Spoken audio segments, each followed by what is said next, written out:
po yung emergency? Meron po yung kamag-anak po namin na ospital. Mukhang nakakabahan yung driver mo, hindi ba? Hindi po.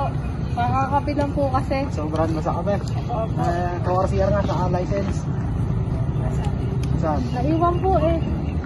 Anong tatakbo? Ano ka na yan? May baba na kayo. Baba. Baba. Baba. Nakakawin na ba, ano? Opo. Naga? Opo.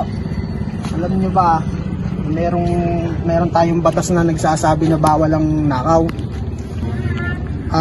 Sa ilalim ng batas RA 6539, kapag ang isang motor vehicle ay kinuha mo ng walang intimidation or false appantings, ang tawag doon theft, and maaari kang makasuhan ng 17 years and 1 day to 30 years.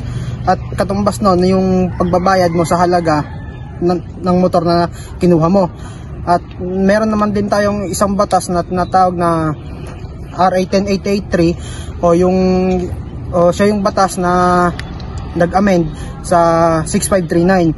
Ngayon doon, kapag ang carnapping ay ginawa ng without intimidation or false appantings, maaari kang makulong ng 30 years and 1 day to 40 years.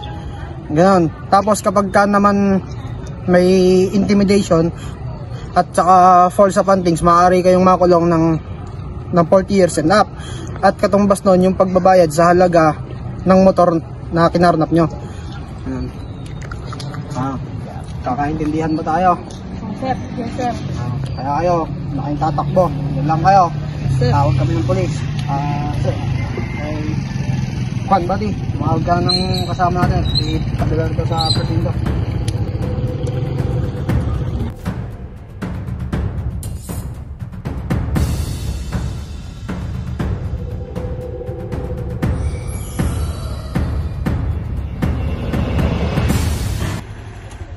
Bakit po ba?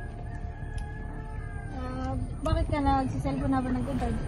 Meron lang pong emergency. Tumawag ko. Alam mo bang bawal yan? No, hindi mo alam. Alam ko po na bawal. Ba't ginawa mo? Emergency po. Anong emergency ba yan? Meron pong dinala daw po sa ospital. Pwede mo naman hihinto sana doon kanina para sagutin. So, pipigitan kita mo yan, ha? Sige po.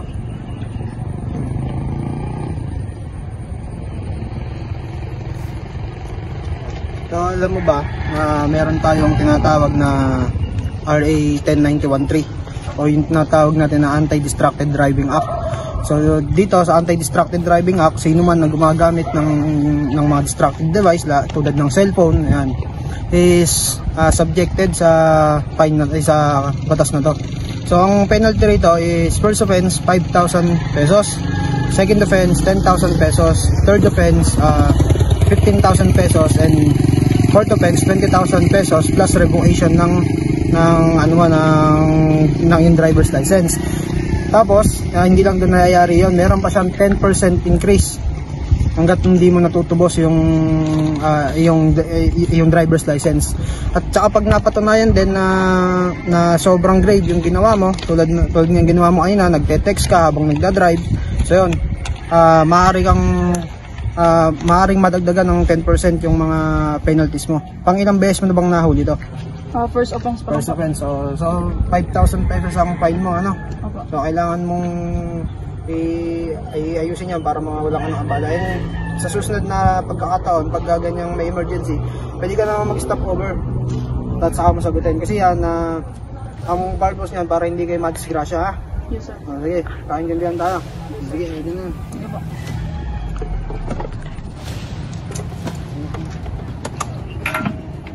Ingat ka.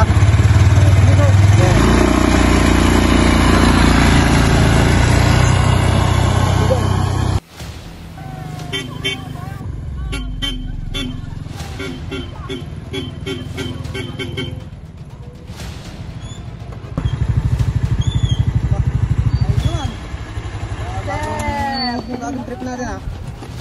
Kanina pa lang Kakainin lakas na busina dyan, ha? Teka, Nakapakabit lang po, sir. ito yung malakas na masina. Sir, sinesting lang. At alam mo ba na bawal yan? Ayon sa PD96, tandaan nyo, sa PD96, it is unlawful na maglagay tayo ng bells, horns, and sirens, lalo na kung hindi naman tayo accredited na agency ng gobyerno. Ang maaari lang maglagay niyan is yung PNP, sa ambulansya, ganyan, and sa BFP, kasi sila yung accredited ng government na maglagay ng ganong kalakas na sirens or bells. So ngayon, ang penalty mo, kasi nga nagkaroon ka na nag-attach ka, magbabayad ka ng 600 pesos. And tatanggalin ko yung busina mo. Bibigyan ka ng ticket, tapos tubusin mo na lang yung lisensya mo, tapos tatanggalin ko yung busina mo. Sige, sige, baba. Baba.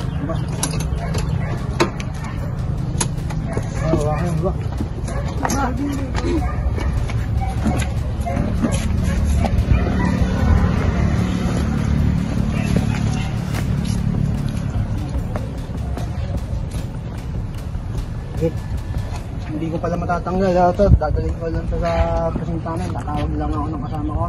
Sir. Hindi, tawag lang kung tatakot.